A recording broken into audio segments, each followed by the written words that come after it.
Boa noite, pessoal. Na verdade, desculpa, vamos começar de novo. É uma boa tarde para vocês. Eu estou preparando a aula um pouco antes da aula que vocês estão assistindo hoje.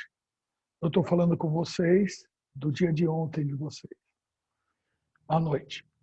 Então, nós vamos dar uma continuidade, vamos falar de patogênese. E eu mudei um pouquinho aqui a rotina e estou falando de hepatites também e a de HIV-1. Essa segunda parte de patogênese é interessante a gente abordar vírus. E uma das razões porque eu estou tentando falar para vocês sobre hepatites, porque é um grande problema para o pessoal que faz odontologia. E como o HIV também é. Então, gostaria de começar pelas hepatites virais, né? E vamos falar um pouquinho. A definição da hepatite, né? Ela é definida por uma infecção do fígado da pessoa. Então,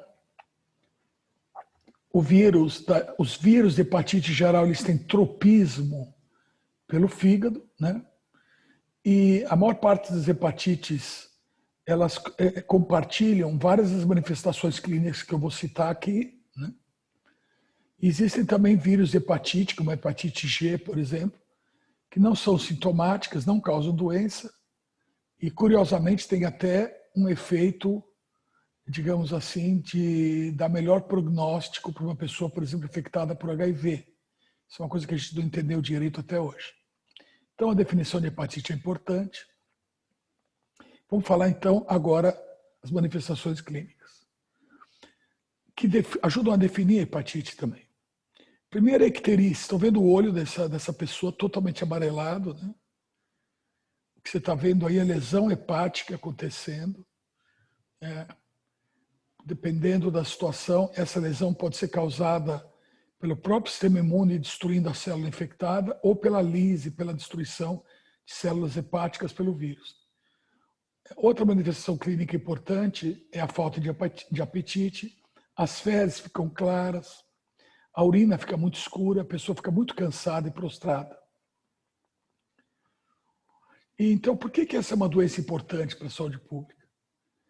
Porque ela é debilitante, assintomática, ela pode se tornar uma doença assintomática que deixa a pessoa extremamente comprometida e pode levar ao óbito durante a progressão da doença, porque algumas hepatites fazem infecções crônicas.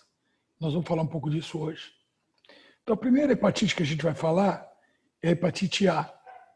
Vocês vão ver que é um alfabeto, as hepatites A, B, C, D e assim por diante.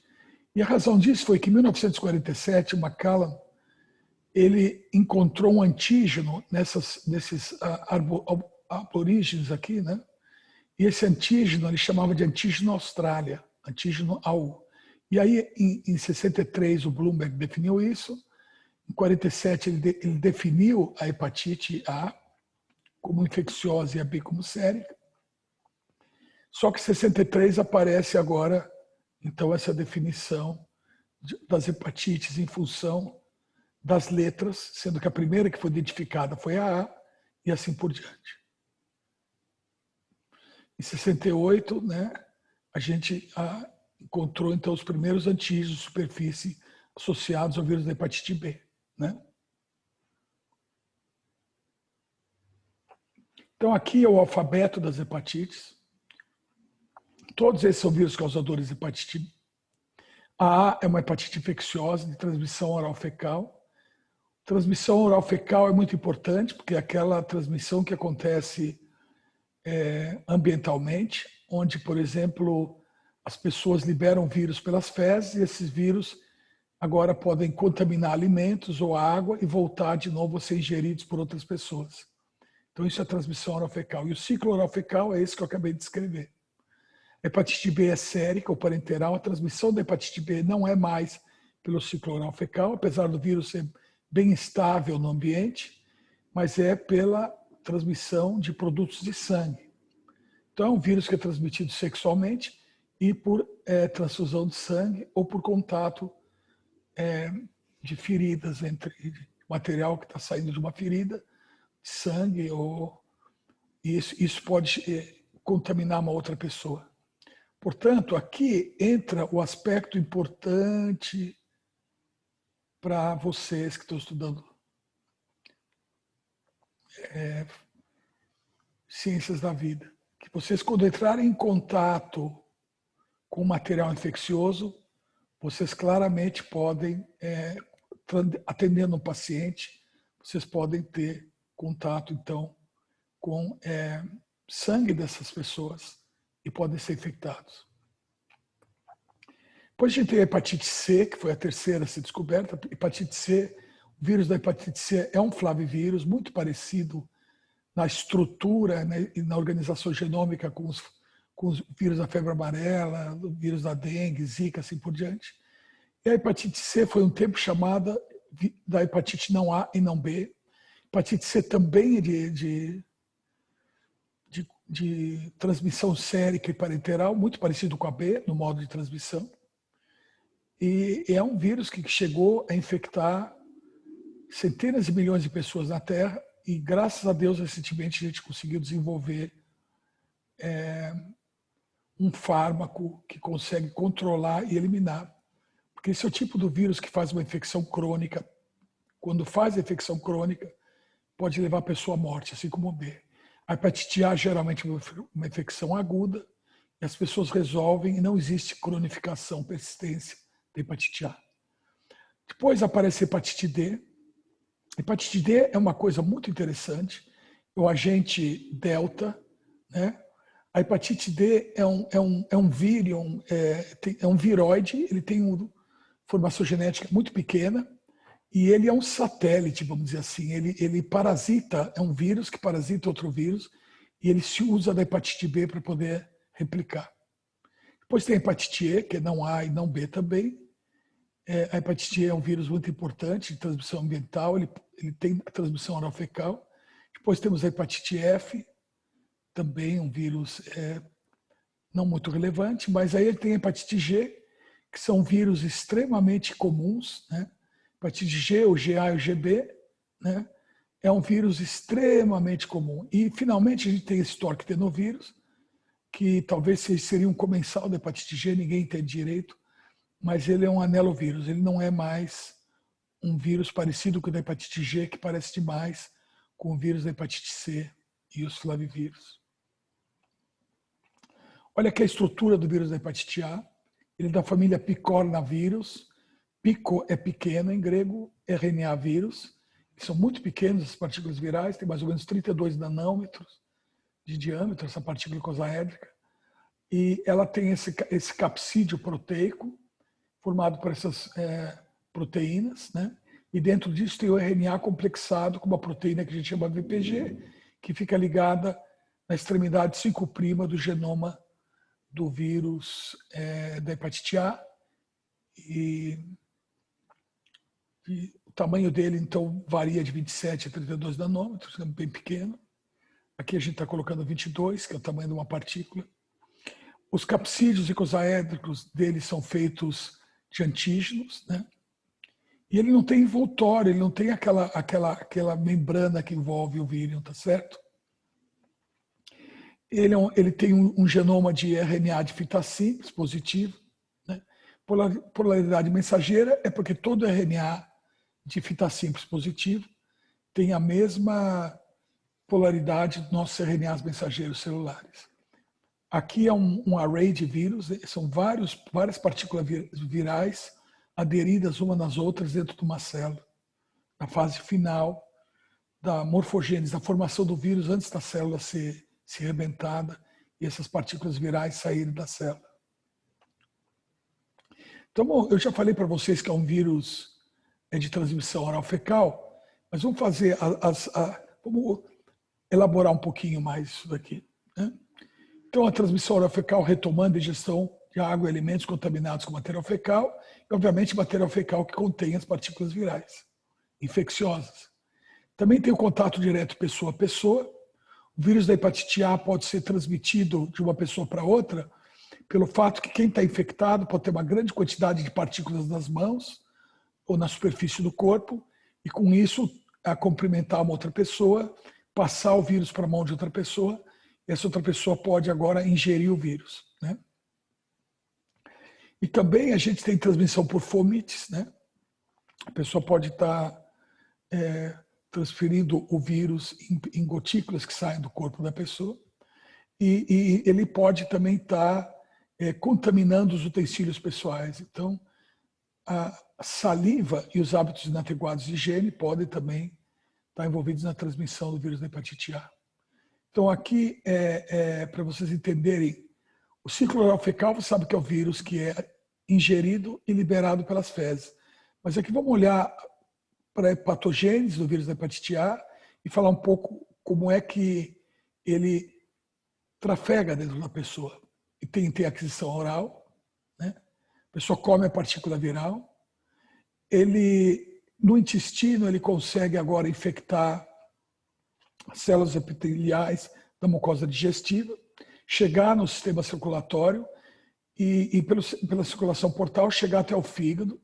Ele passa agora a replicar de maneira bem drástica e bem intensa nos hepatócitos, e ele agora é secretado pela bile e chega finalmente às fezes. Eventualmente essas fezes podem liberar partículas que uma outra pessoa pode ingerir. Então vamos falar um pouco agora da infecção, vamos ver esses marcadores importantes de infecção, né? Então aqui é um gráfico onde você vê, aqui embaixo estão as semanas, semana 0, 2, 4, até semana 36. Né?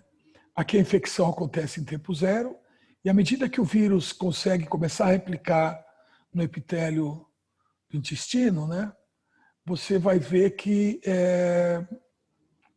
a quantidade de vírus aumenta rapidamente. Esse trecho aqui é a hora onde o vírus está replicando, né? Vocês veem que logo depois que ele replica, ele já começa a sair nas fezes também. E vamos ver o que acontece com o organismo, né? O que acontece no organismo é que você tem, inicialmente, uma liberação grande de ALT, transferase. Isso aqui é uma enzima hepática, ela indica lesão hepática.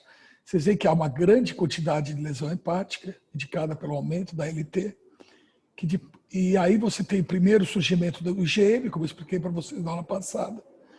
É o primeiro anticorpo que surge com uma resposta imediata à infecção. À medida que o IgM vai sendo produzido, vocês veem que quando ele atinge um pico, você já tem também a produção do IgG, que é o anticorpo de memória, né? E à medida que sobem os títulos de anticorpos, você começa a reduzir a viremia, que acaba por volta da semana 6. O vírus desaparece das fezes por volta da semana 5. E vocês veem que claramente essa quantidade grande de IgM e IgG começa a subir, acabam por eliminar a infecção.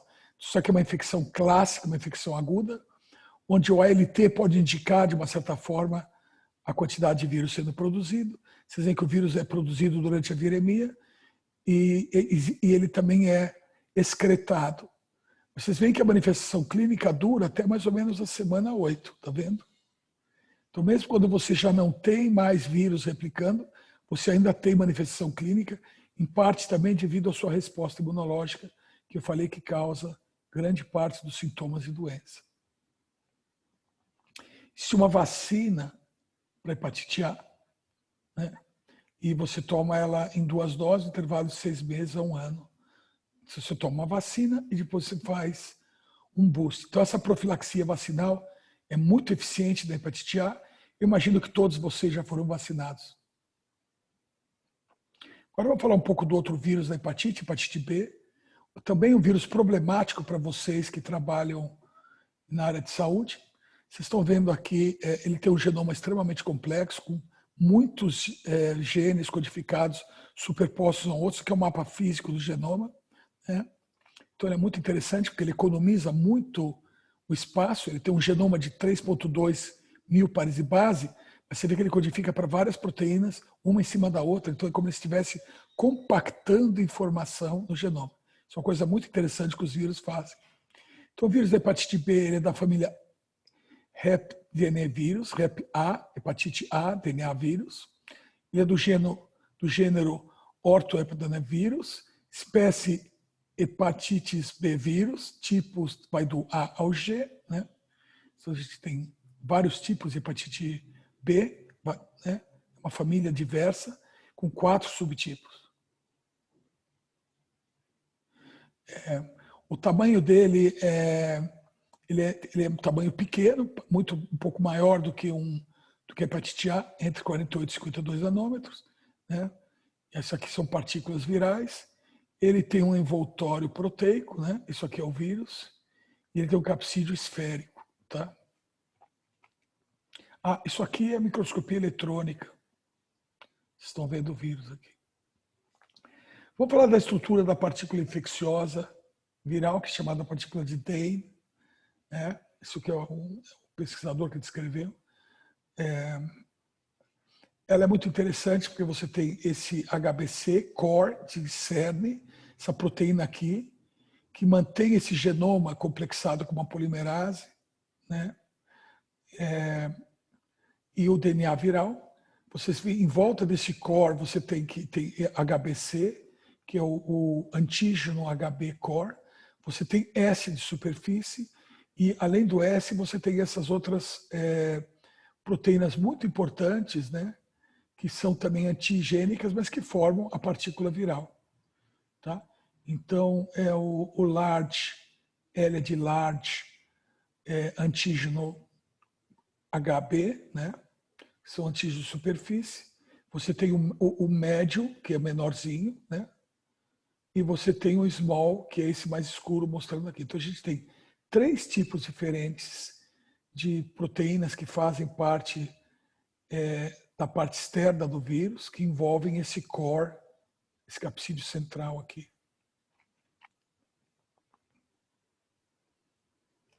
Então, aqui a infecção pela hepatite B, vocês vão ver o ciclo de vida. Ele faz o contato com a parte externa da célula, ele absorve. Aqui nós vamos rever um pouco também ciclo de infecção viral, ciclo de vida do vírus. Ele é endocitado. Aqui no endossomo você tem uma fusão pH mediada, porque esse endossomo ele funde com lisossomos, o pH aqui fica muito acídico. Com isso, o vírus consegue fundir com a membrana do endossomo e libera essa partícula central, aquele core que tinha falado, aquele cerne, que vai até o núcleo. Como é um vírus DNA, ele vai replicar no núcleo, e aí começa a replicação do vírus.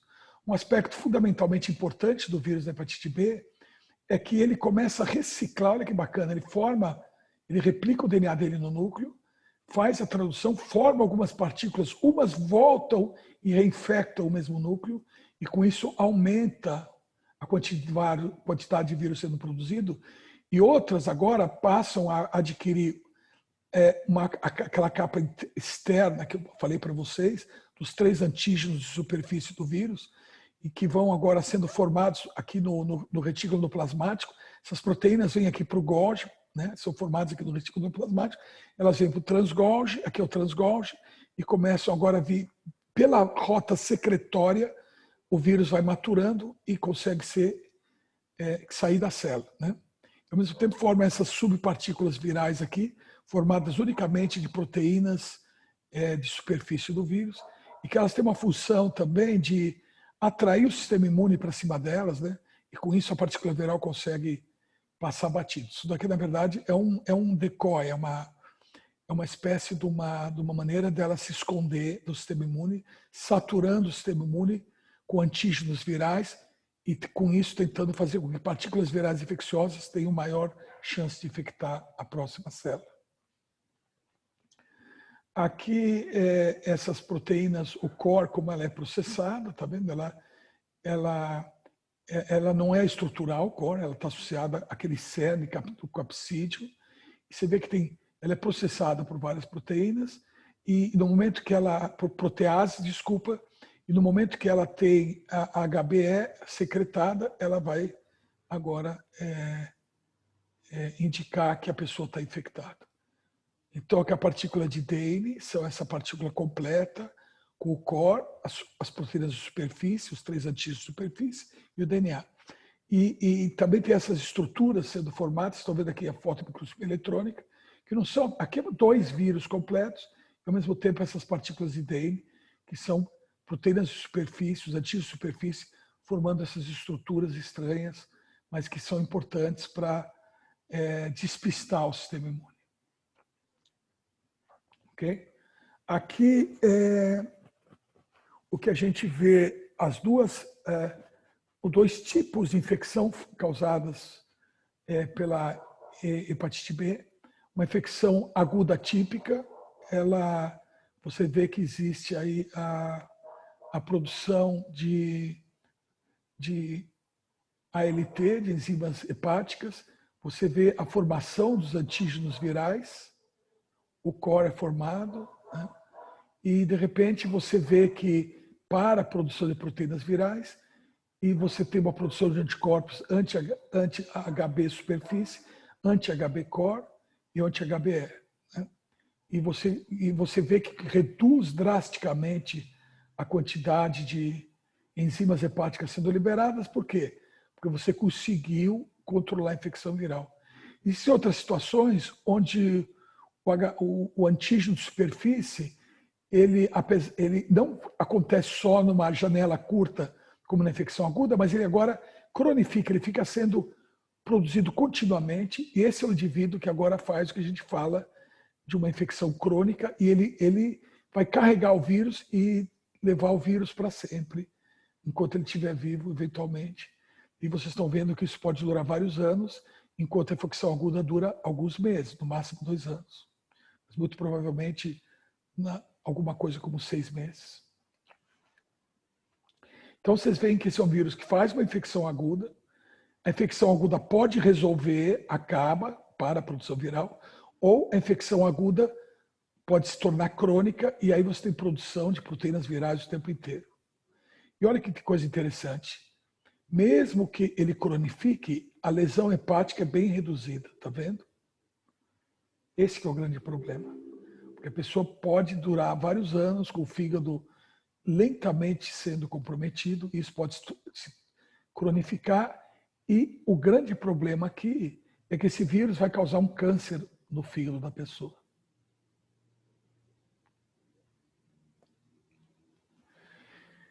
Então, aqui a gente vê os diferentes antígenos, né? E as enzimas hepáticas e a quantidade de DNA viral sendo produzido. Então, quando a pessoa tem tolerância imune, ele vai manter uma alta quantidade de carga viral. Ele pode agora eliminar o vírus, tá? E você pode ou resolver o problema ou se tornar um carreador, um portador do vírus com baixa viremia, né? Então vamos ver qual é o estado do indivíduo que está migrando para a cronicidade. Ele começa com muito vírus, bastante, mais de 30.000 unidades por ml de antígeno de superfície. O E ele vai estar positivo em grande quantidade. E as enzimas hepáticas normais do início sobem drasticamente, depois elas começam a oscilar. E vocês veem que à medida que vai reduzindo os antígenos hepáticos, você volta a um estado normal de lesão hepática, como eu falei.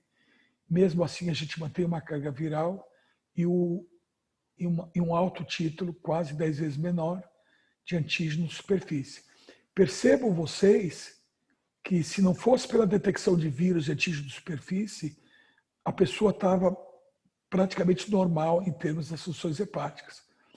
E o problema, eu vou repetir para vocês, é que mesmo com pouco vírus do sistema, entre aspas, esses vírus vão agora transformar essas células do fígado e a pessoa pode e vai eventualmente desenvolver um câncer hepático, um hepatocarcinoma.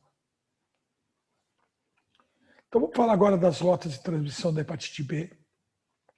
Ele é transmitido por drogas injetáveis, transplantes. Olha que os fatores 8 e 9 são fatores coagulantes que a gente tem que retirar do sangue de pessoas e dar para os hemofílicos. Então, no começo da história do HIV, por exemplo, várias pessoas foram infectadas pelo vírus do HIV justamente porque eles tinham que tomar fatores anticoagulantes, tá certo? E é importante vocês perceberem também que esse é um problema também que era muito sério no caso da transmissão da hepatite B. Na verdade, o HIV aconteceu na cauda do grande surto de hepatite B, E as pessoas estudavam o HIV em portadores da hepatite B, porque quase 70% desses acabaram sendo, quase 70% das pessoas infectadas pelo vírus do HIV também tinham o vírus da hepatite B. Outro modo de transmissão sanguínea é a hemodiálise. É muito triste falar isso, mas as pessoas que têm que fazer hemodiálise acabam quase sempre sendo infectadas por um vírus de hepatite. Transfusão sanguínea, né? Apesar do controle, hoje em dia a gente não consegue mais passar sangue num banco de sangue sem ele ser testado. E esses testes implicam na detecção do vírus da hepatite B, hepatite C, HIV, assim por diante. Mas lembre que ainda é um problema e não é incomum pessoas serem infectadas em transfusão de sangue ou por produtos de sangue, como o fator 8 e 9, que são os fatores coagulantes. Olha a alta prevalência em pessoas da área de saúde, 1 a 2%. Isso aqui é muito sério, você tem que tomar cuidado. O vírus da hepatite B também tem vacina. Eu pediria a todos vocês que checassem se já estão vacinados. Os que não tiverem, por favor, tomem a vacina para a hepatite B, além da hepatite A. Infelizmente, ainda não temos uma vacina boa para o vírus da hepatite C. E ainda tem um risco indeterminado quando a pessoa perfura, porque é um vírus de transmissão parenteral. Então, quando você perfura o corpo, quando vai fazer uma tatuagem, um piercing, assim por diante, você pode estar sendo infectado. Esse risco é indeterminado, mas a gente já fez um estudo há quase 15 anos atrás, mostrando a importância, a grande importância das pessoas que têm tatuagens e piercings. Elas são, geralmente elas têm uma quantidade muito grande de infecção por alguns variantes da hepatite C, pelo menos. Isso é importante. Novamente aqui eu queria mostrar para vocês a transmissão sexual da hepatite B é médio e depende de vários outros fatores, como por exemplo a assiduidade, se a pessoa é um profissional de sexo, se ele usa preservativo, assim por diante, né? E tem também o problema da transmissão perinatal durante o parto, né? Tanto cesárea como normal. E quando as mães têm o vírus da hepatite B, por exemplo, a gente sabe que 5 a 6% das crianças podem nascer positivadas. E não existe nenhuma evidência de que ele é transmitido pelo leite. Então, a gente, por histórico epidemiológico, a gente sabe que pessoas que têm contato uma com as outras podem ter transmissão do vírus da hepatite B. E quando elas compartilham objetos pessoais, utensílios, salivas, também isso pode acontecer, a transmissão da hepatite B. Aqui é a história dos diferentes tipos de hepatite B que eu falei para vocês, né? Vocês estão percebendo que, basicamente, a hepatite B é muito comum em alguns lugares bem do norte do Brasil, na Amazônia, na África e na China, na Ásia, em alguns lugares. E também em populações interessantes aqui, aqui no Alasca, mostrando um contato com as populações. Estão vendo aqui se eu trouxer isso, ele anda para quase aqui, ó, tá vendo? Muito interessante essa ligação que existe da hepatite B aqui nessa região do Alasca. Tem gente que acha, por causa dos tipos B, C e F, talvez tivesse alguma associação, eventualmente, com o vírus que a gente acha que é o vírus americano. Tá vendo? Os Fs você vê aqui nas Américas, o B você vê na Ásia, tá? Que você vê aqui também, porque existe comunicação entre os povos asiáticos e os povos aqui, os inuits, os povos aqui da região do norte, da América do Norte. E agora a gente vê bastante hepatite D do tipo D e A, os subgenotipos D e A, os genotipos D e A nas Europas. Na Europa e também nas Américas a gente vê H. É interessante vocês perceberem uma coisa, a maior parte das vacinas são desenvolvidas para A e D. Tá vendo? É o que eu estou falando aqui, né? O A2, que é o mais presente nas vacinas, também é o mais prevalente na Europa e o menos prevalente, eventualmente, em outros países. Então, você vê como o desenvolvimento de vacina aqui é bem enviesado para as necessidades dos países europeus. Aqui é a inativação para agentes físicos da hepatite B. Né? Você pode autoclavar, isso é importante você saber, se for mexer com saúde. Autoclavação a 121 graus por 20 minutos, calor seco, estufa 160 graus por hora. Eu preciso deixar no mínimo 1 hora a 160 graus para inativar de forma significativa o vírus da hepatite B, é um vírus bem resistente.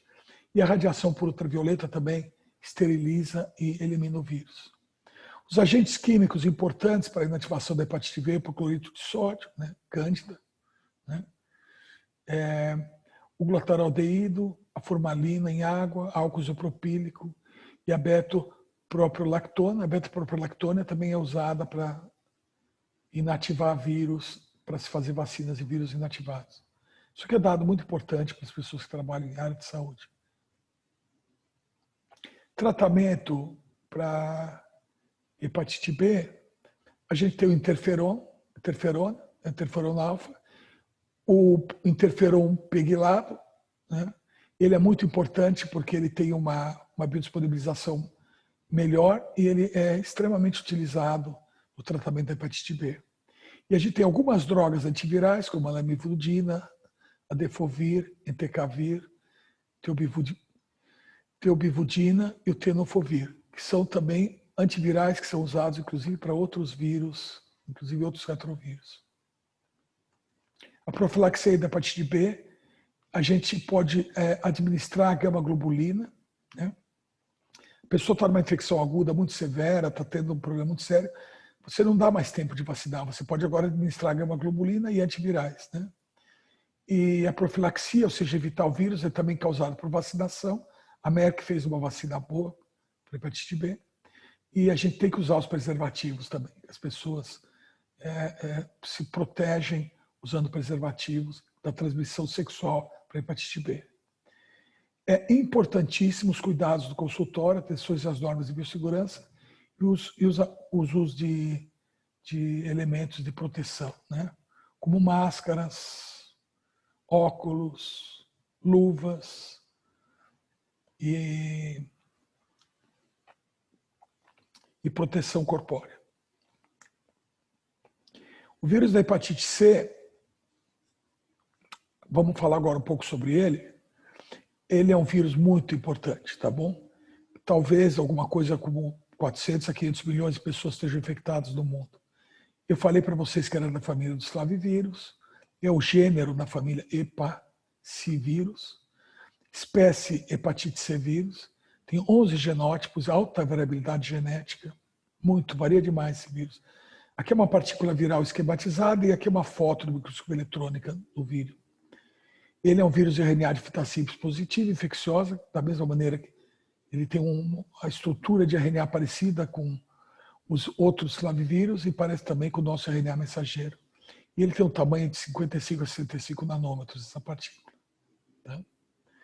Ele tem um envoltório, né, que tem, nesse envoltório você tem glicoproteínas E1 e E2, que são importantes para se fazer o contato com os receptores celulares e iniciar a infecção. Então, ele é um vírus envelopado. E você sabe que a maior parte dos vírus envelopados são susceptíveis a serem inativados por solventes lipídicos que destroem esse envelope. Tá? E a temperatura de inativação é 60 graus por 10 horas, 100 graus por 2 minutos de solução aquosa, com formaldeído também, a beta-propiolactona e a radiação UV, como a gente viu também para a hepatite B. Tá? E aqui está uma concentração de 1 para 2.000 de formaldeído em água. Isso inativa o vírus a 37 graus por 72 horas. Ou seja, o formaldeído pode ser usado também para eliminação do vírus, para material cirúrgico, objetos de uso médico, superfícies de trabalho, assim por diante. Vamos ver alguns aspectos do vírus da hepatite C. Ele tem alta cronicidade. A maioria das infecções, no entanto, são subclínicas. Tá? Grande problema. Grande parte das pessoas que estão infectadas por hepatite C nem sabem que estão infectadas. A gente tem o diagnóstico laboratorial baseado em RT-PCR. Como ele é um vírus de RNA, a gente tem que usar uma transcriptase reversa. Por isso que é RT-PCR, transcriptase reversa PCR. A gente primeiro transforma o RNA viral em cDNA e depois amplifica por PCR. Tá? Então, tem 2 passos nesse PCR. Os vírus de RNA todos têm que ser amplificados por RT-PCR. Não ocorre transmissão por vetores, como na febre amarela, porque apesar de ter uma semelhança com os vírus, com os flavivírus, quase todos os flavivírus, a maior parte deles utiliza vetores. O vírus da hepatite C, ainda bem que não é transmitido por vetores, porque ele ia ser um tremendo problema para a humanidade. E como eu falei para vocês antes, não há uma vacina para esse vírus. Então, o tratamento clássico da hepatite C é por interferona alfa, esse interferona pegilado, a ribavirina, e você tem um sério problema. Porque eles rapidamente conseguem formar resistência contra drogas, né? Então, essa profilaxia é muito importante porque a gente tem a mesma para a hepatite B, a profilaxia, que no caso, apesar de não ter vacina, é você ter proteção, no cenário de trabalho, usar os EPIs, usar luva, máscara, óculos, avental, está bem protegido, né? Agora, a grande sacada, grande evento no universo da hepatite C, que salvou praticamente uma quantidade enorme de vidas, foi o desenvolvimento dessa molécula aqui chamada sofosbuvir.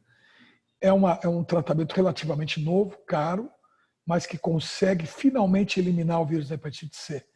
Lembrem vocês que até o surgimento do sofosbuvir não existia vacina e era um vírus que, uma vez você infectado, se você tivesse uma infecção crônica, você muito provavelmente poderia até morrer da infecção por esse vírus. Vamos falar agora dos interferons, né? Que eles são importantes moléculas no tratamento, não só da hepatite C, mas da hepatite B e de outros agentes infecciosos. São glicoproteínas produzidas por células infectadas por vírus. Então, naturalmente, a célula infectada já produz 3 tipos de interferona, alfa, beta e gama, dependendo do tipo de célula, tá? E algumas células, como os linfócitos, produzem mais de um tipo de interferona, como a alfa e a gama. A interferona alfa-2 beta e FIN-alfa age diretamente contra o vírus, também aumenta a resposta imune. Tem atividade antiviral, antiproliferativa e imunomoduladora. Essa imunomodulação causada pelo essa propriedade imunomoduladora, essa atividade imunomodulatória, ela é muito importante porque ela faz com que uma célula infectada avise as outras que ela está infectada e essas células agora podem tomar alguma medida para impedir a atividade viral. A infecção viral, desculpa. Vamos falar rapidamente agora do agente da hepatite delta. É um vírus muito interessante. Ele é muito pequeno, né? Ele está envolto, olha que coisa interessante, pessoal. Ele está envolto no antígeno de superfície do vírus da hepatite B, mas ele tem um genoma de RNA muito pequeno, de 1.700 pares de base só, né? Ele tem uma propriedade muito bacana, porque ele é uma ribosima, é um RNA que tem autoclivagem, se religa, então ele metaboliza o próprio RNA, é um autometabolismo do RNA, onde ele consegue se clivar, mas ele vai precisar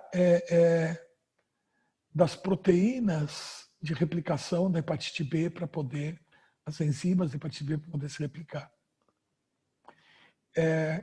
E aqui, para ele replicar, ele precisa ter auxílio, tem que estar numa célula que está também sendo infectada pela hepatite B.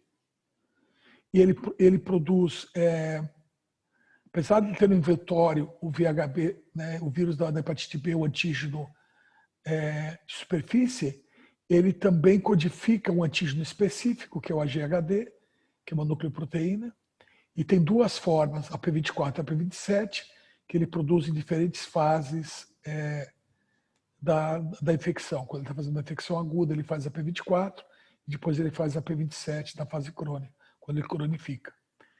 Ele tem que existir em coinfecção com o vírus da hepatite B, e E às vezes pode acontecer uma situação dele ele superinfecta hepatócitos que já estão com hepatite B. E nesse caso, isso é pavoroso, isso se chama a morte negra de Lábrea. Isso começou a ser observado na Amazônia, quando portadores do vírus da hepatite B iam, seringueiros, iam na floresta tirar o látex e, de repente, um grande surto de agente delta, de hepatite fulminante, matava todo mundo e se descobriu que eles estavam agora sendo superinfectados pelo agente delta. Isso levou pessoas até hoje a estudarem isso, porque ninguém entende direito por que isso acontece. Será que as pessoas, os seringueiros, levam hepatite B para a floresta, infectados, desculpa, vão para a floresta, e lá na floresta de algum outro agente, talvez algum outro animal, ou de alguma outra fonte, esse vírus da hepatite delta superinfecta essas pessoas. É curioso a gente lembrar que viróides que nem esse, que nem o vírus da hepatite delta, são muito comuns em plantas. Isso levou muita gente até a especular que talvez fosse um viróide de planta que tinha essa propriedade de superinfectar pessoas que já estavam infectadas por vírus da hepatite B. De qualquer maneira, isso conduz a uma hepatite fulminante, né? E o efeito citotóxico da P24, da infecção aguda, é letal. Bom, a gente acabou de falar das hepatites, né? E agora que são importantíssimas para as pessoas que trabalham na área de saúde. E agora nós vamos falar também, nessa segunda parte dessa aula, que é a segunda aula de patogênese viral, um pouco sobre o HIV como modelo de patogênese. Aqui está o HIV, desculpa, está tudo escrito em inglês aqui, tá bom, pessoal?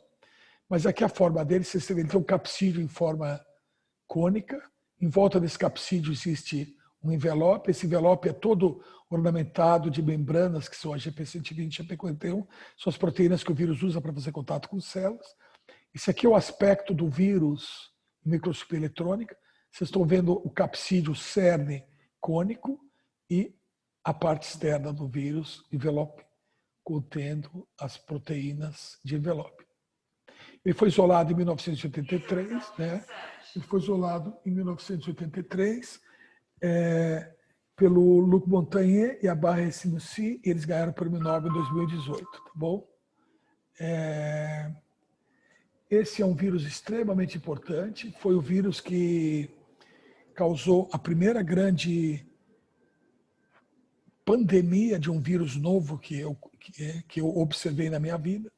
Foi na década de 80, quando apareceu o HIV, eu já estava trabalhando com virologia e eu presenciei o início disso tudo. E confesso para vocês que foi uma época bem séria e bem importante, porque a gente não sabia direito o que ia acontecer. Então, você vê, de 83, da descoberta até 84, a gente já tinha um teste. Em 85, a gente já tinha o AZT para tratar o vírus. Em 85, a gente já tinha não só testes de sangue, mas também a gente já tinha sequenciado o vírus, já fazia PCR, já conseguiu impedir a transmissão de maneira mais eficiente por bancos de sangue. As pessoas começaram a entender que o vírus tinha transmissão sexual e, portanto, a coisa toda começou a entrar numa situação de maior controle, pelo menos nos países mais ricos. Quando falar um pouco do vírus, ele é família Retroviridae, né? Subfamília Orthoretrovirinae, alfa-retrovírus, né? Todos os tipos diferentes da família. O alfa-retrovírus, o beta-retrovírus, o gama-retrovírus, o delta-retrovírus, que é o HTLV 1, 2 e 3. No início se achou que o HIV fazia parte desse grupo. Depois se descobriu que não, que ele era um outro tipo, né? Chamado lentivírus, né? E depois tem o epsilon retrovírus e o espumavírus é um outro retrovírus também.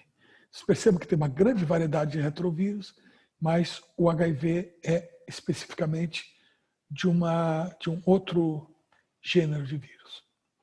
Aqui tem dois aspectos importantes. Aqui a gente está olhando novamente o vírion com capsídeo, as duas moléculas de RNA dentro do capsídeo e o envoltório viral com as proteínas de superfície. Percebam a estrutura do genoma do vírus, muito importante. Ele é um RNA, né, fita positiva, no sentido 5', 3', que nem o nosso RNA mensageiro. Ele tem esses LTRs na extremidade, que chama Long Terminal Repeats, as longas repetições terminais, e ele pode agora fazer uma outra cópia dele e virar um DNA de dupla fita. Mas é interessante olhar a organização dos genes. Todos os retrovírus têm a mesma organização. Eles têm o gene GAG, o gene POL e o gene ENV. Alguns têm outras possibilidades de codificação de outros genes, tá? Que são genes que são proteínas que são codificadas por splicing alternativo dos RNAs mensageiros do genoma viral. Porque no momento que esse vírus, apesar de entrar como RNA, vira DNA, vou explicar daqui a pouco, vai para o núcleo da célula, ele vai se incorporar no cromossomo celular e vai ser lido como um gene celular a partir desse promotor que é o LTR. Tá? E a coisa mais complicada desses vírus é que uma vez que eles estão integrados no nosso cromossomo, eles podem, a partir do 5' LTR, fazer o GAG, o POL, o ENV, TAT, REV, VIF, VPR, VPU, o NEF, o TAT, o REV. Mas eles podem também, a partir desse outro LTR, promover a expressão de um gene que estaria no cromossomo aqui, downstream, abaixo aqui.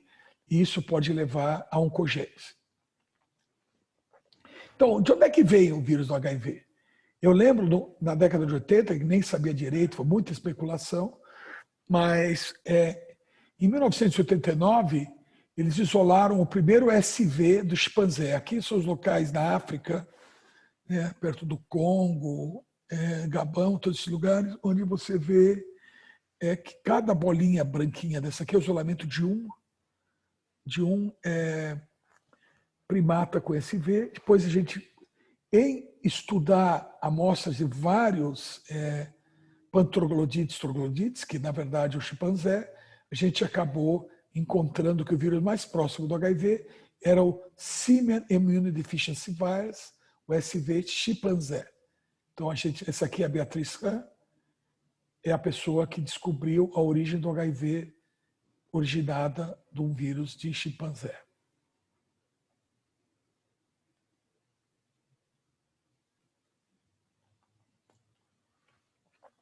Então, aqui, só para vocês entenderem melhor a origem do HIV, olha que coisa interessante.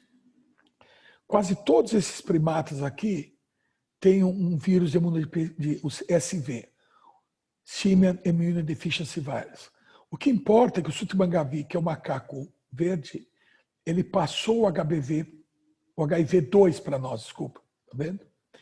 E também é interessante de perceber que houve 3 introduções, no mínimo 2 introduções diferentes de HIV na espécie humana. Então teve a primeira introdução das 3 do HIV2 e 2 introduções a partir de chimpanzé e de gorila para humanos de HIV1.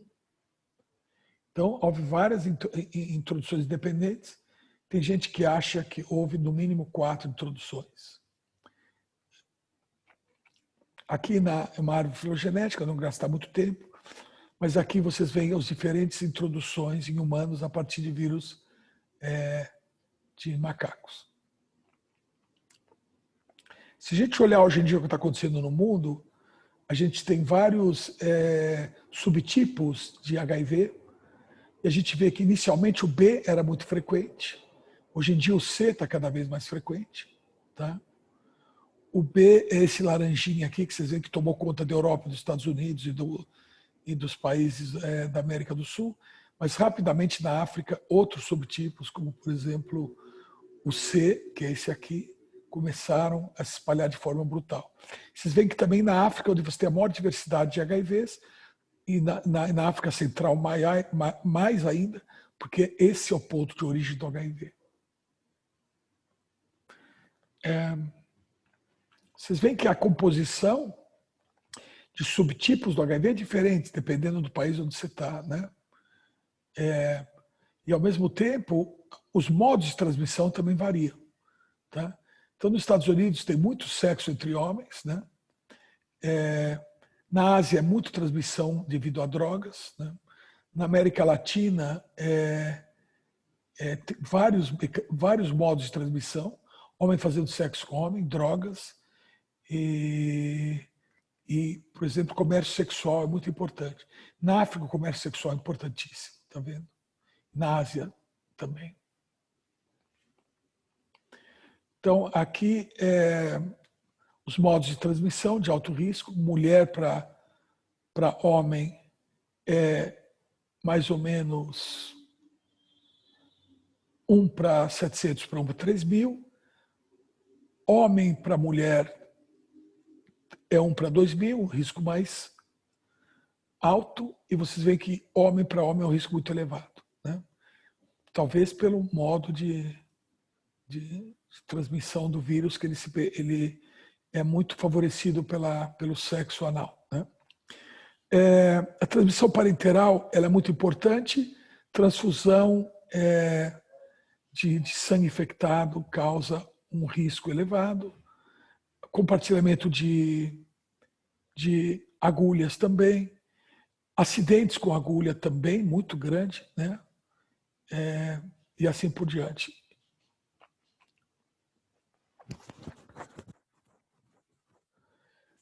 De mães para crianças, quando tem um AZT, você vê que a porcentagem de infecção é menos de 1 para cada 10.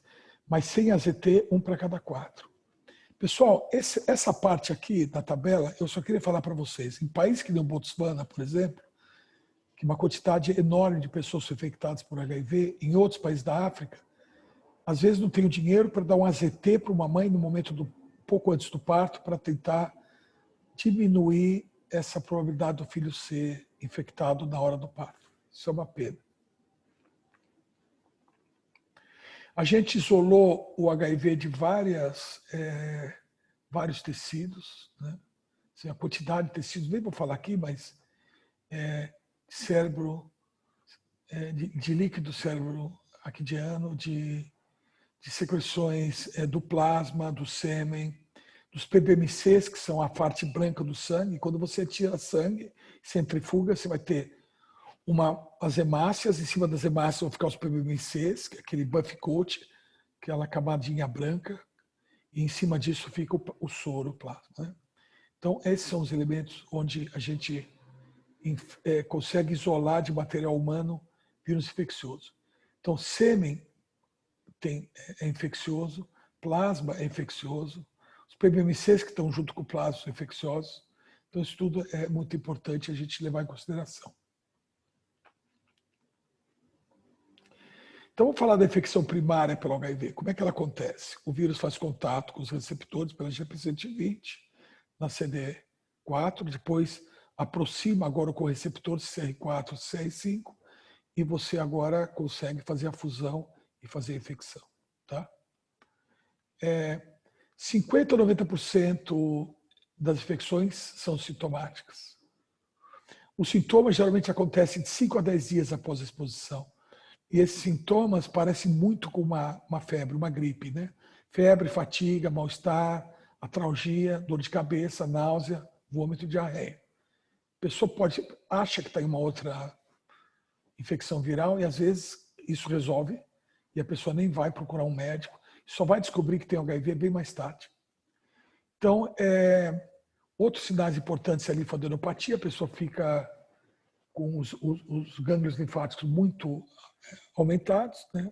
Ele pode ter uma faringite, pode ter também manifestações na pele, ele pode ficar com manchas vermelhas na pele, perde o peso, ele começa a ter bastante ulcerações na boca né? E ele pode ter inclusive uma meningite acética, né? E ele pode fazer uma leucopenia, reduz muito as células brancas no exame de sangue, trombocitopenia, e também tem também uma atividade hepática importante com elevação de enzimas hepáticas, como a gente observou para os vírus de hepatite que causam lesão hepática. Isso dura durante mais ou menos uns 14 dias e depois a pessoa tende a melhorar, mas ela já está com a infecção persistente. Então, aqui é o modo de infecção. Como acontece a infecção? Por exemplo, se o vírus é jogado, por exemplo,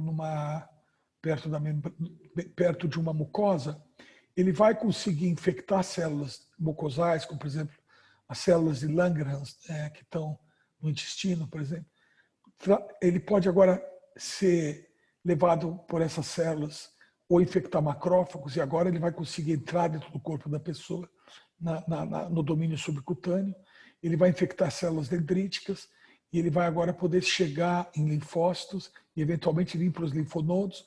Dos linfonodos ele pode agora vir para o sistema sanguíneo da pessoa. E ele agora começa a estabelecer em todos os órgãos importantes, né? Então, o vírus introduzido no sangue, ele faz contato com os DCSINE, integrina específico nas células dendríticas, aqui, tá? As integrinas são proteínas de adesão presentes na membrana celular, inseridas de forma transmembrânica, com uma extremidade externa que se liga a componentes da matriz e outra extremidade que se liga através da proteína talina, a porção do citoesqueleto constituída de actina, né? E ele infecta o que a gente chama aqui no intestino de gout, que é o tecido linfático associado ao intestino. Olha aqui, por exemplo, que interessante. Isso aqui é o intestino de uma pessoa sem o HIV. Aqui são o gout, e assim essas células, quando elas morrem, isso aqui é o intestino de uma pessoa já infectada pelo HIV, onde essas células linfáticas associadas ao intestino começam agora a desaparecer.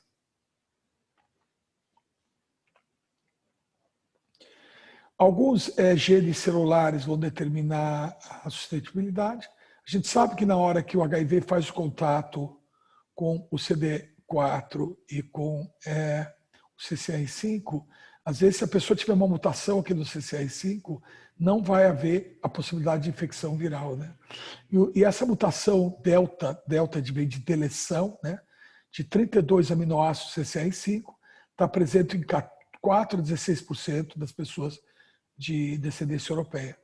Tem gente que acha que essa mutação de CCR5 pode ter sido causada pela peste bubônica, que eliminou grande parte das pessoas que tinham CCR5 viáveis e conseguiu fixar, numa certa frequência da população europeia, essa mutação delta 32 do CCR5, tá bom?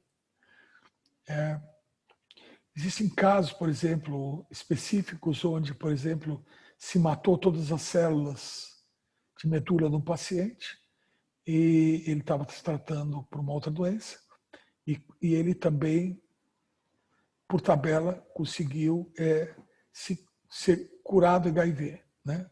É um caso só e não é um caso muito interessante, mas que mostra que o vírus fica em santuários em algumas tecidos, como por exemplo os tecidos da nossa medula.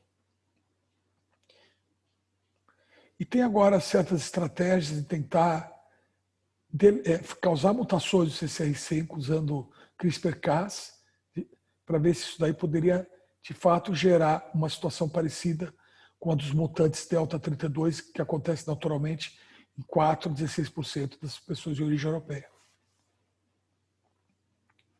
Então, vamos ver o que acontece, como é que é uma infecção de HIV estabelecida. Um aspecto principal que vocês têm que considerar é que tem replicação ativa do HIV durante toda a doença, né? Os maiores reservatórios da infecção, eles estão fora do compartimento do tecido do sangue, né? É o gout, né? O tecido, o trato gastrointestinal e principalmente o tecido linfreticular do tecido gastrointestinal. Ele também pode ser mantido no sistema nervoso central, eu vou mostrar para vocês daqui a pouco, e pode também ser mantido no trato genital. Isso além dos linfonodos, né? Onde o linfonodo, o timo, todos esses órgãos do tecido linfático vão acabar sendo destruídos pelo vírus. Olha que quantidade absurda, 10 vezes 10 elevado a 9 vírus são produzidos e destruídos todo dia. E a meia-vida do HIV no plasma é menos de 6 horas e pode ser até meia hora. Então o vírus ele é jogado no plasma e 6 horas depois ele já está inativado, foi destruído pelo sistema imune, e os que não foram destruídos pelo sistema imune reinfectam células e eventualmente eles estão mutando, o sistema imune agora não consegue segurar aqueles que mutaram, e então é uma corrida contínua do nosso sistema imune contra os vírus. Aqui, esse conceito de santuário e reservatório é importantíssimo. Você tem diferentes células que têm meia-vidas diferentes. Você tem aqui os linfócitos T, que podem ter uma meia-vida, às vezes, de 1,1 dias, quase 2 dias por geração viral. Mas tem tecidos que têm 8 dias de meia-vida. E a gente sabe que, por exemplo, linfócitos que não estão ativados, né, eles têm uma meia-vida muito grande. E, eventualmente, quando o linfócito ele está infectado pelo vírus, ele pode permanecer infectado durante mais tempo, né? E isso é muito importante a gente saber também que o HIV pode permanecer em santuários, que são outros tecidos, e que pode permanecer durante mais tempo lá. E esse é o grande problema. Então, existem santuários latentes, né, que são essas células progenitoras das células hematopoéticas e que podem, então, agora causar um grande problema, porque se a pessoa para de tomar remédio, aliás, a pessoa tomando remédio, essas drogas não atingem esses santuários, e uma vez que elas estão tomando antivirais e param de tomar os antivirais, santuários passam a produzir agora vírus infecciosos. Portanto, isso é um grande problema. Então, HIV replica no CD4, linfócito CD4, ativados. Outros compartimentos são infectados como tecido linfóide do seu intestino, o GALT, como eu falei para vocês, células de memória que residem na medula e podem manter a infecção latente do HIV para a vida toda. Esse foi exatamente o caso daquele alemão, que quando se destruiu a medula, se irradiou a medula para fazer o transplante de medula, a gente conseguiu se livrar desse santuário importante, esse indivíduo depois não tinha mais o HIV. Aqui é a progressão da doença, aqui aquela infecção na fase aguda que a gente já descreveu, né? Vocês estão vendo que aqui a quantidade de RNA viral sobe muito no início, e depois, à medida que ele começa a montar uma resposta anticorpíca, essa quantidade de RNA viral cai e vai ter replicação contínua, e à medida que ele vai replicando, ele vai destruindo o nosso sistema ali de defesa. A contagem natural de CD4, linfócito CD4, que deveria estar por volta de 1000 e pouco, cai durante o tempo. E quando ela atinge um certo valor próximo de 200, a gente começa agora a fazer o AIDS. Tá? No AIDS, o que acontece? Eu não tenho mais resposta anticorpíca, eu não consigo mais ter células TCD8 que vão destruir as células infectadas. Né? E eu paro, eu começo a esgotar a minha capacidade de controlar o vírus, ele sobe, aí você faz AIDS. Então aqui é um progressor típico, né? Um progressor típico. Vocês veem que o vírus sobe, cai, depois vem subindo, faz o AIDS, enquanto que o CD4 cai um pouco da fase aguda, sobe, recupera e gradualmente cai e a pessoa faz o AIDS. Tá? Um progressor típico, ele vai levar de alguma coisa como 3 a 4 anos. Quando o progressor é rápido, a mesma curva é compactada num período, às vezes, de pouco tempo. Então, no começo da pandemia de HIV, eu lembro que várias pessoas que eu conheci morreram em alguns meses, menos de 3 anos, infectados.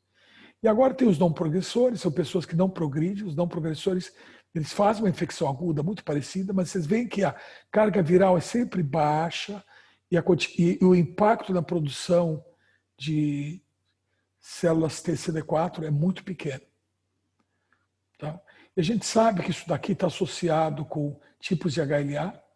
O HLA B57, B27 são considerados controladores, e esses HLAs aí são muito importantes. Então vamos falar um pouco dos HLAs. Tá? Sistema antígeno leucocitário humano, HLA, sigla em inglês, Human Leukocyte Antigen, é um complexo genético, codifica o complexo principal de histocompatibilidade, o MHC, humano. Ele está situado no locus 21, no braço curto do cromossomo 6. Os genes HLA são altamente polimórficos, tem muita variabilidade em HLA, e com muitos alelos diferentes. permitindo grande especificidade do sistema imune adaptativo. Então, veja, como existe muita variação de tipos de HLA, pessoas, dependendo do HLA que elas têm, elas vão responder pior ou melhor para a infecção do HIV. Se você tiver um HLA B57 ou B27, você vai conseguir ter uma progressão muito mais lenta. Agora, depois da infecção aguda, depois do tempo que a pessoa fica lutando com o vírus, a imune da pessoa está lutando com o vírus, eventualmente esgota-se a capacidade de resposta do sistema de defesa e o indivíduo vai fazer o AIDS. Geralmente o AIDS está associado com uma contagem de células TCD4 abaixo de 200. Né? Isso já mostra a exaustão da arquitetura do sistema linfático da pessoa. Começam a aparecer infecções por pneumocystis, toxoplasma, isóspora, cryptosporidium, microsporidia, de protozoas, bactérias como micobactéria e treponema começam a causar infecções secundárias oportunistas nas pessoas. E outras formas de infecção oportunistas também são causadas por fungos, como a cândida, a pessoa fica cheia de sapinho na boca, criptococcus, histoplasma.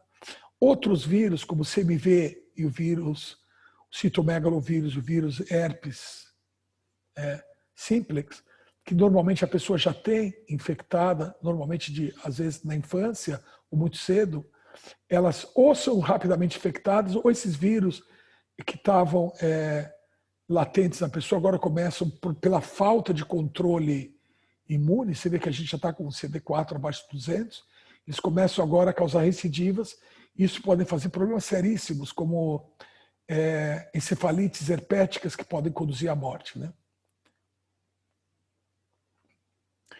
E à medida que esses patógenos todos estão aparecendo, as nossas células imunes, nossas células T são ativadas e, portanto, aquelas que não estavam ativadas na presença de antígenos das doenças oportunísticas passam ativamente a replicar HIV, isso de forma muito intensa, isso leva ao colapso das pessoas. E a gente também tem tumores como o linfoma causado pelo Epstein-Barr vírus, o sarcoma de Kaposi, que eu vou mostrar daqui a pouco para vocês, e carcinoma anogenital. Kaposi é uma doença doença de Kaposi, desculpa, ela é muito observada, era observada até o surgimento do HIV em idosos de origem mediterrânea. É importante a gente perceber que em 1981, mais ou menos, começou a observar os médicos em São Francisco e nos Estados Unidos, em Nova York, também começaram a observar jovens com sarcoma de Kaposi. Eles ficaram extremamente preocupados com isso e foi aí que o Centers of Disease Control, CDC, começou a ir atrás desse problema e descobriram que havia uma epidemia que depois se revelou uma pandemia causada por um vírus emergente, que era o HIV. Outra complicação também associada com AIDS são a sintomatologia neurológica, né? Como essas meningites acéticas que são causadas por vírus de herpes, né? Tanto o CMV como o HSV, né? Tanto o vírus da herpes como o citomegalovírus, o herpes simplex 1 e 2. E mielopatias, neuropatias tremendas, né? Quando está tendo destruição do tecido cerebral. E aí você tem o que a gente chama de o complexo de demência causada por AIDS. E é uma coisa devastadora as pessoas desse estágio. Então, só repassando rapidamente como é que acontece a doença de uma maneira geral. Né? Você tem a fase aguda, você tem uma doença que parece uma mononucleose, que você tem linfadenopatia, diarreia, mal-estar, parece uma gripe. Depois o vírus estabelece reservatórios. E aí na fase sintomática, você esporadicamente vai ter cansaço, vai perdendo peso, você tem uma linfadenopatia generalizada, todos os seus ganglionodos ficam muito inchados. Você passa a ter também outras doenças, começa a aparecer também manifestações causadas já por outras formas de doenças oportunísticas, como, por exemplo, os vírus o zoster, né? Você começa a ter cobreiro, e aí a pessoa está migrando para a fase sintomática, porque nessa fase, pelo menos, você ainda tem uma produção baixa de vírus, mas contínua redução das suas células linfócitos TCD4 e destruição do seu timo e dos seus ganglionodos, né? E o vírus está continuamente mutando, porque ele está em luta constante com o seu sistema imune.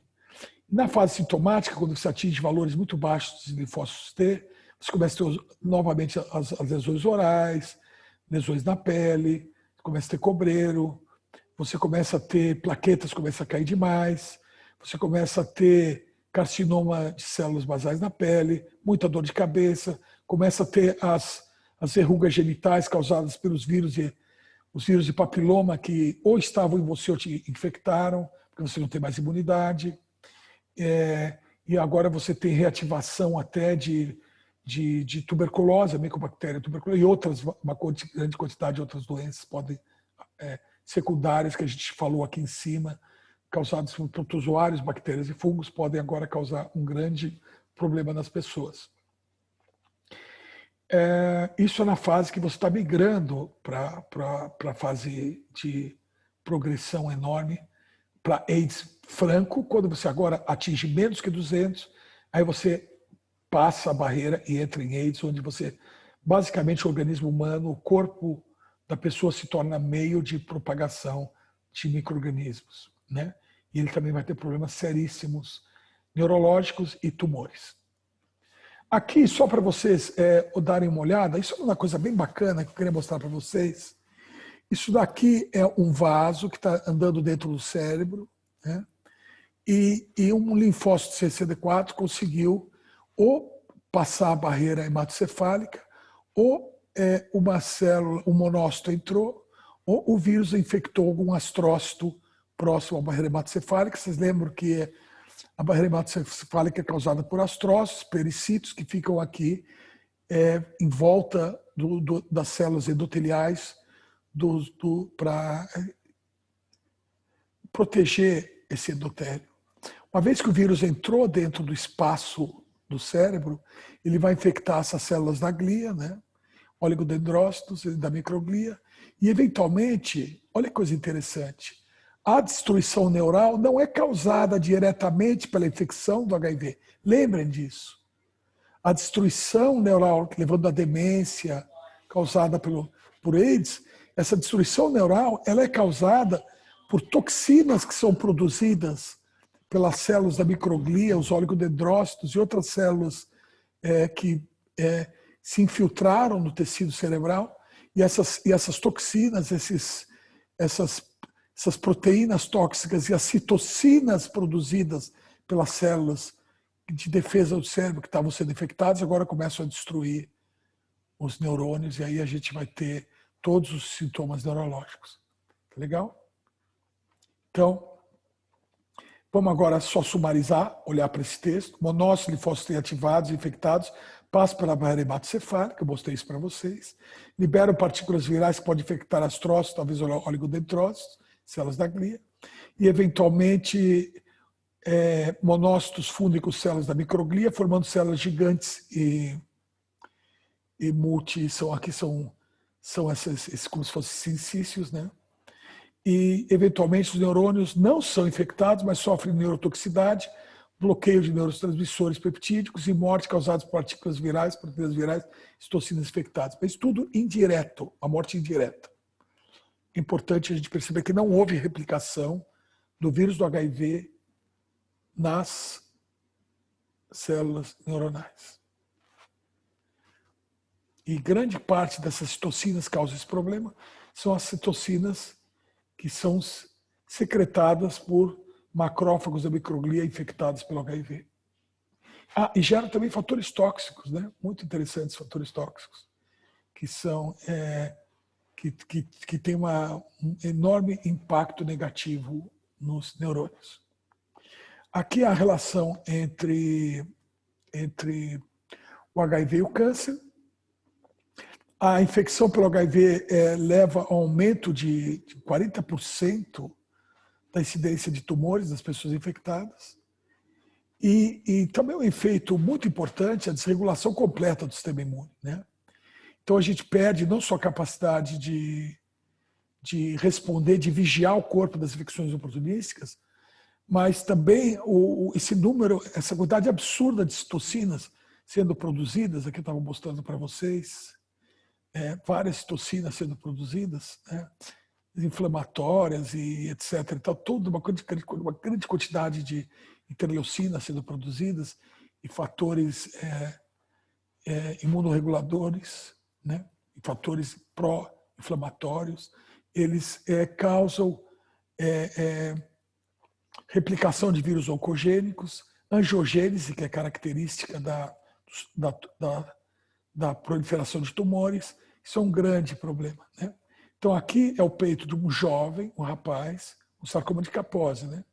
Então, vamos falar um pouco do sarcoma de Kaposi. Eu já tinha dito, mas eu falei para vocês que na década de 80 isso foi observado em São Francisco e Nova York, e isso deu, digamos assim, um sinal de alerta para o surgimento de uma nova doença.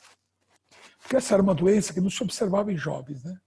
Ele foi descoberto em 1872 por um médico da Hungria, mas antes do AIDS, principalmente, acontecia em pessoas idosas, de origem mediterrânea. A pessoa idosa ela já teve, aos 60 e poucos anos, 65, o timo desaparece, literalmente. A pessoa passa a ter o que a gente chama de imunossenescência, tem a capacidade de responder bem a infecções. E esse é um grande problema, porque começa, então, a surgir várias formas de câncer, que também é associado com idade, particularmente em pessoas de origem mediterrânea, porque o sarcoma de Kaposi ele é causado pelo herpes do tipo 8. É uma infecção viral, né, que é muito comum no Mediterrâneo e que é muito comum em pessoas, de uma maneira geral, mas que normalmente só vai dar um grande problema depois da pessoa atingir a imunossenescência com a idade. Tá? Mas vamos ver aqui a associação entre sarcoma de Kaposi e portadores do HIV. 20%, acontece em 20% dos homossexuais infectados, dos homens, e 2% das mulheres, e de transfusão, e também em pessoas que receberam transfusões e foram infectados por HIV. Então vejam que o sarcoma de Kaposi ele é causado pelo herpes simples.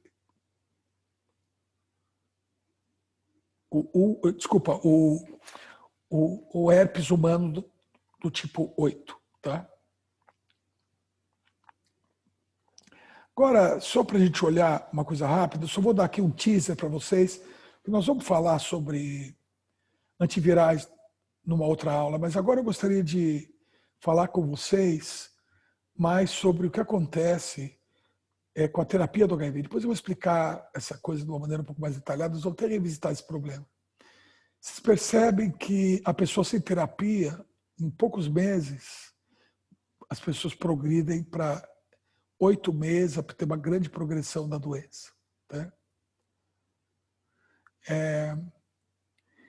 É interessante de perceber que se a gente usar uma terapia só, como no início, na década de 80, a partir de 85, a gente usava o AZT, olha que coisa interessante.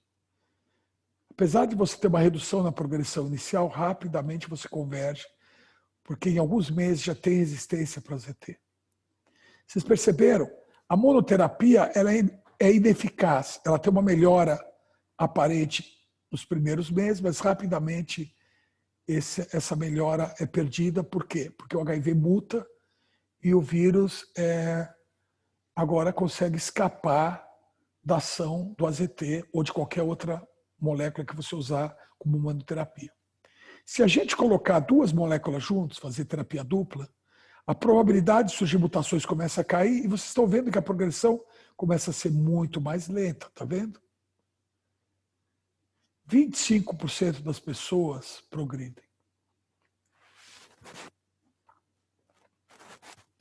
Em 15 meses.